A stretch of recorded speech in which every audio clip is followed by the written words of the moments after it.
Assalamualaikum warahmatullahi wabarakatuh. Allahumma sholli ala sayyidina Muhammad wa ala sayyidina Muhammad amma ba'du. Semoga kita sehat selalu. Bahwasanya hari ini kita belajar bersama, sharing bersama. Prinsip kita, niatan kita adalah tidak punya kepentingan apapun kecuali dapil itu bisa, 7 prinsip penataan dapil itu bisa terlaksana. Baik, terima kasih Pak Nur Lumajang. Ada lagi Bapak Ibu? Kita menyampaikan bahwa ketika presentasi di uji publik menggunakan referensi dari bukunya Mbak Nisa Perludem itu.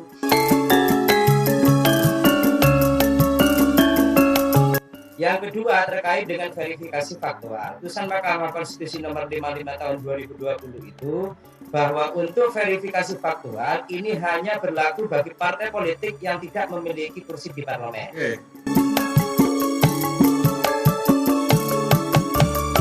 Kita sudah terbiasa menyikapi adanya regulasi, baik itu disampaikan dari media apapun ya, yang akhirnya kita bisa melaksanakan tugas-tugas kita dengan baik.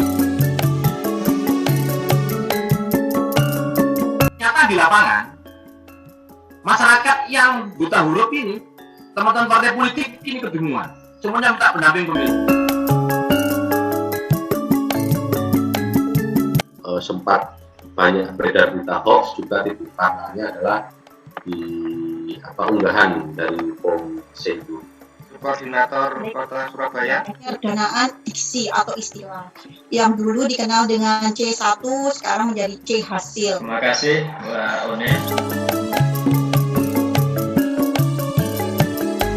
Format itu kan sudah disediakan begitu ya, artinya ada hal-hal yang disamakan, diseragamkan. Nah itu bisa jadi nanti masukan ke KPU RI ketika ini terintegrasikan dengan satu sistem. Minim terhadap minatnya kaum perempuan. Kepulauan ada satu bisa, setelah ditanya kok bisa kepulauan ini, ya kita ikut cara-cara KPU dengan cara-cara spiritualitas itu. Ada salah satu partai di mana di Dapil 2 itu waktu DJS dia itu meninggal. Hasil-hasil risetnya ini menjadi inspirasi kita ya, untuk tanggung jawab bagi perbaikan demokrasi. Masih ada sisa waktu 10 menit. Kita sebagai penyelenggara apapun regulasi atau peraturan yang sudah ditetapkan ya harus ditindaklanjuti. Jadi sepanjang tidak ada apapun, maka menurut saya ini perlu dikuatkan bahwa penataan dapil itu tidak perlu lagi diubah-ubah sepanjang tidak perlu lagi dirubah-rubah.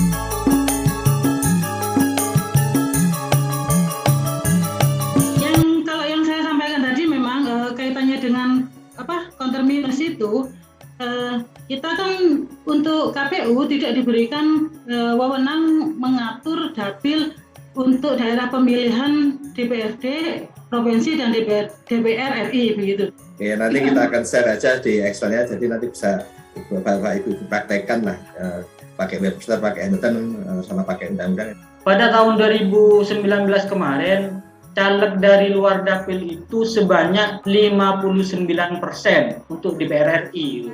Simulasi untuk beberapa opsi penataan dapil. Secara administrasi wilayah kita itu kan ada potensi untuk dimekarkan dan ada potensi untuk penambahan atau pengurangan jumlah penduduk. Ketika bicara kesinambungan, di situ sangat tegas dijelaskan terkait dengan syarat untuk penataan dapil ya.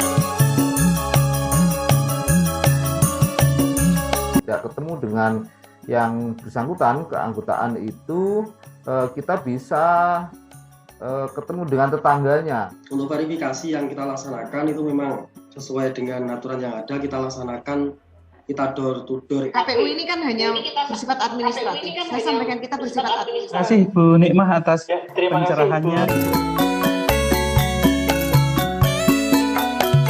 pasti partai politik akan mendaftar di hari terakhir dan jam-jam terakhir. Harus siapkan yang pertama SDM kita. Terkait kode atau penandaan dokumen di tahap pungut hitung, Penggagasan voting yang dilakukan oleh PPS di bawah masih kesulitan untuk mendapatkan petugas. untuk peningkatan SDM kita bisa bekerja sama dengan perguruan tinggi. Untuk peningkatan SDM kita bisa bersama dengan mahasiswa yang berkualitas. Ya, terima kasih. Tidak fokus pada materi yang disampaikan dengan model massal seperti itu ya. Tapi kalau model klasikal per wilayah atau per ini saya kira cukup. Proses mekanisme rekapitulasi penghitungan suara pemilu 2019.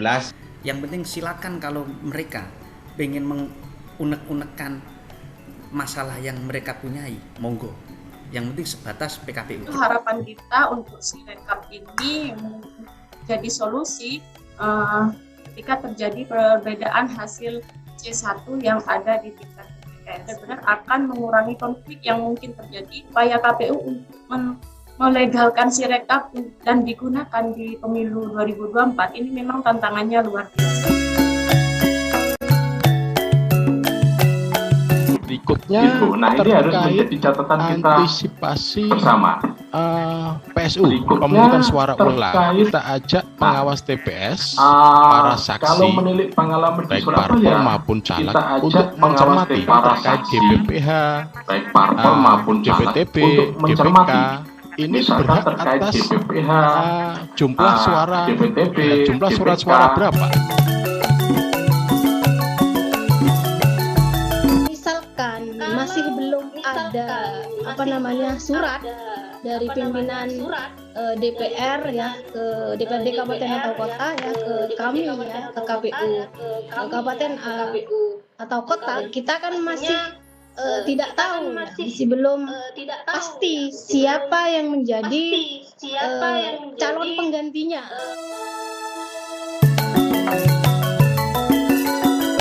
Mbak Stika mengenai digitalisasi. Fitur terkait dengan fitur pengelolaan data yaitu fitur DMS dan fitur ECM. Kalau batangnya itu disambung, digunakan untuk data yang berkesinambungan. Dan bagaimana kita memanfaatkan hasil kepemiluan itu dengan menggunakan sistem informasi geografik. Ya prakanca dolanan ning jaba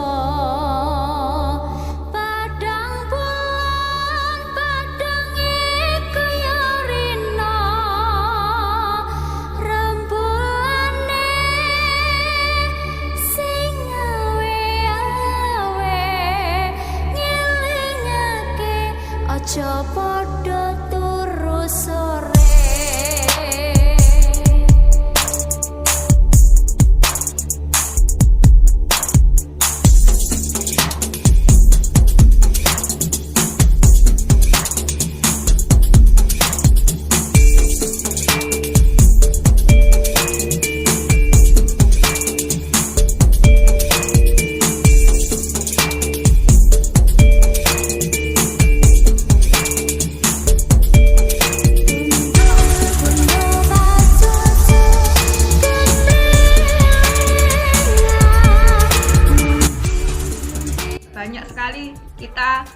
mendapatkan ide-ide baru untuk kemudian kita bisa sebagai sarana evaluasi kita untuk bisa kita sampaikan ke KPU RI. Beberapa ide-ide perbaikan itu menjadi catatan saya. DPR ini tidak sepenuhnya memberikan kepercayaan kepada penyelenggara pemilu untuk mengatur medan pertempuran. Ada wilayah yang mereka tidak rela kalau kemudian ditentukan oleh pihak lain. Maka medan pertempuran itu mereka siapkan sendiri, meskipun seringkali akhirnya tidak relevan dengan produk hukum mereka sendiri. Sangat menarik kalau kita mengingat teman teknis itu sudah menyatakan diri, sudah mendeklar bahwa teknis itu adalah jantungnya KPU. Proses-proses pengiriman logistik ini kita kawal betul sampai tingkat kecamatan.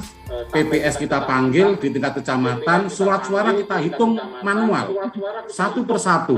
kita hitung manual satu persatu, kita berita acarakan, baru kemudian mereka membawa ke PPS masing-masing untuk kemudian disetting dan di packing ke dalam kotak suara.